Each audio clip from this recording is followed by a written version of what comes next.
اس نے شکست کھا کر آنے والوں سے پوچھا تھا کہ مسلمانوں میں وہ کون سی خوبی تھی جس نے انہیں فتح یاب کیا تھا۔ خالد اٹھ بیٹھا اور انگلی سے ریت پر بدر کے میدان کے خد و خال بنا کر قریش اور مسلمانوں کی پوزیشنیں اور مارکے کے دوران دونوں کی چالوں کی لکیریں بنانے لگا۔ باپ نے اسے فن حرب و ضرب کا ماہر بنا دیا تھا، بچپن میں اسے گھوڑ سواری سکھائی، لڑک پن میں اسے اکڑ اور منہ زور گھوڑوں کو قابو کرنے کے قابل بنایا۔ نوجوانی میں وہ شاہ سوار بن چکا تھا، شتر سواری میں بھی وہ ماہر تھا، اس کا باپ ہی اس کا استاد تھا۔ اس نے خالد کو نہ صرف سپاہی بلکہ سپہ سالار بنایا تھا۔ خالد کو جنگ و جدل اتنی اچھی لگی کہ وہ لڑنے اور لڑانے کے طریقوں کو غور کرنے لگا اور جوانی میں فوج کی قیادت کے قابل ہو گیا۔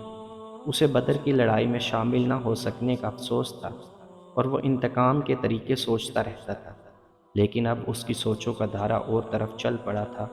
مکہ سے روانگی سے کچھ عرصے پہلے وہ اس سوچ میں کھو گیا تھا کہ رسول اکرم صلی اللہ علیہ وسلم نے رکانہ پہلوان کو 3 بار پٹکا تھا۔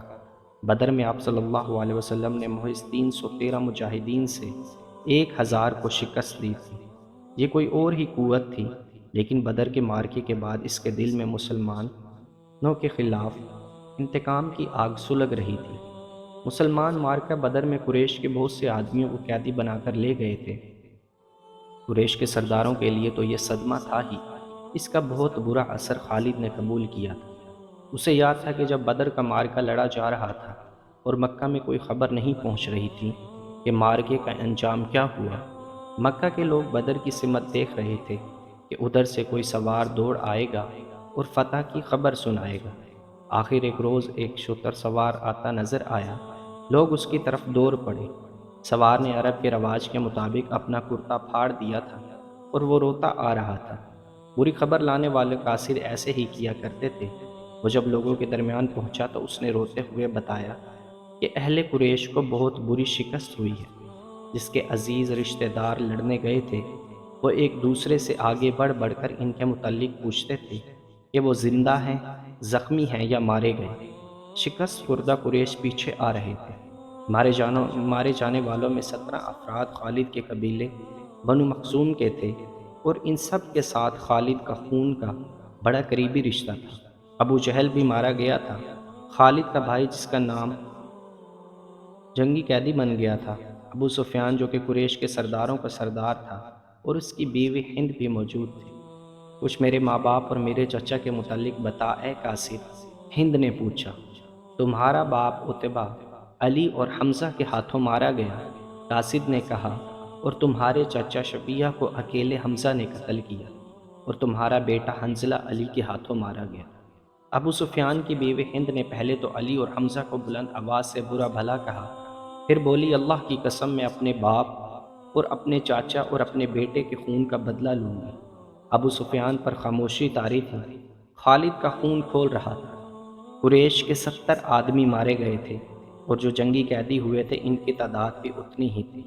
خالد اٹھا، دری جھاڑ کر لپیٹی اور گھوڑے کی زین کے ساتھ باندھ کر سوار ہوا اور مدینے کی سمت چل پڑا۔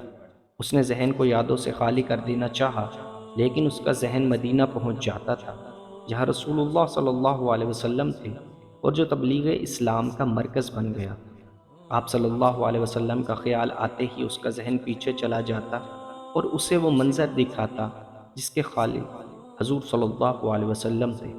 اس کے ذہن میں ہند کے الفاظ یاد آئے جو اس نے اپنے خامن ابو سفیان سے کہے تھے، میں اپنے باپ اور چاچا کو بھول سکتی ہوں۔ ہند نے کہا تھا، کیا میں اپنے لختے جگر حنظلہ کو بھی بھول جاؤں؟ ماں اپنے بیٹے کو کیسے بھول سکتی ہے؟ اللہ کی قسم میں محمد کو اپنے بیٹے کا خون معاف نہیں کروں گی۔ یہ لڑائی محمد نے کرائی ہے، میں حمزہ اور علی کو نہیں بخشوں گی۔ وہ میرے باپ، میرے چاچا اور میرے بیٹے کے قاتل ہیں۔ میرے خون کو صرف میرے بیٹے کا قتل گرما رہا ہے۔ ابو سفیان نے کہا تھا، مجھے اپنے بیٹے کے خون کا انتقام فرض ہو گیا ہے، اور میں سب سے پہلے یہ کام کروں گا کہ محمد کے خلاف زبردست فوج تیار کر کے اسے آئندہ لڑنے کے قابل نہیں چھوڑوں گا۔ مشہور مورخ و وقار نگار لکھتا ہے کہ اگلے ہی روز ابو سفیان نے تمام سرداروں کو بلایا ان میں زیادہ تعداد ان سرداروں کی تھی جو کسی نہ کسی وجہ سے جنگ بدر میں شریک نہیں ہو سکے تھے، اور ان میں سے ہر ایک کا کوئی نہ کوئی عزیز اس جنگ میں مارا گیا تھا۔ سب انتقام کا ارادہ لے کر اکٹھے ہوئے۔ کیا مجھے زیادہ باتیں کرنے کی ضرورت ہے؟ ابو سفیان نے کہا، میرا اپنا جوان بیٹا مارا گیا ہے، اگر میں انتقام نہیں لیتا تو مجھے جینے کا کوئی حق نہیں۔ سب ایک ہی بار بولنے لگے۔ وہ اس پر متفق تھے کہ مسلمانوں سے بدر کی شکست کا انتقام لیا جائے، لیکن آپ میں سے کوئی بھی اپنے گھر میں نہ بیٹھا رہے۔ خالد نے کہا، بدر میں ہم صرف اس لیے ذلت میں گرے کہ سردار گھروں میں بیٹھے رہے اور ان لوگوں کو لڑنے بھیج دیا جو قریش کی عظمت کو نہیں سمجھتے تھے۔ کیا میرے باپ کو بھی قریش کی عظمت کا خیال نہ تھا؟ خالد کے چچا زاد بھائی اکرمہ جو ابو جہل کا بیٹا تھا، برہم ہوتے ہوئے کہا، کیا سفیان بن امیہ کے باپ کو بھی قریش کی عظمت کا خیال نہ تھا؟ تم کہاں تھے الولید کے بیٹے؟ ہم یہاں ایک دوسرے سے لڑنے کے لیے اکٹھے نہیں ہوئے۔ ابو سفیان نے کہا، خالد تمہیں ایسی بات نہیں کہنی چاہیے تھی جس سے کوئی اپنی بے عزتی محسوس کرے۔ ہم میں سے کوئی بھی عزت والا نہیں رہا۔ خالد نے کہا، ہم سب اس وقت تک بے عزت رہیں گے جب تک ہم محمد صلی اللہ علیہ وسلم اور اس کے چیلوں کو ہمیشہ کے لیے ختم نہیں کر دیتے۔ مجھے اپنے گھوڑے کے سموں کی قسم، میرے خون کی گرمی نے میری آنکھیں جلا دی ہیں۔ ان آنکھوں کو مسلمانوں کا خون ٹھنڈا کر سکتا ہے۔ میں پھر کہوں گا کہ اب سردار آگے ہوں گے، اور میں جانتا ہوں کہ میں میدان جنگ میں کہاں ہوں، لیکن جنگ میں ہمارا جو سردار ہوگا میں اس کے حکم کا پابند رہوں گا، اور اگر میں سمجھوں گا کہ مجھے سردار نے ایسا حکم دیا ہے جو ہمیں نقصان دے گا تو میں ایسا حکم نہیں مانوں گا۔ سب نے متفقہ طور پر ابو سفیان کو اپنا سردار مقرر کیا۔ اس سے پہلے ایک روز اہل مکہ کا ایک قافلہ فلسطین سے مکہ واپس آیا تھا۔ یہ تجارتی قافلہ تھا۔ مکہ کے باشندوں، خصوصاً قریش کے ہر خاندان نے اس تجارت میں حصہ ڈالا تھا۔ اس قافلے میں کم و بیش 1000 اونٹ تھے۔ جو مال گیا تھا اس کی مالیت 50,000 دینار تھی۔ قافلے کا سردار ابو سفیان تھا جس نے 50,000 پر 50,000 دینار منافع کمایا۔ قافلے سے واپسی کا رستہ مدینے سے گزرتا تھا۔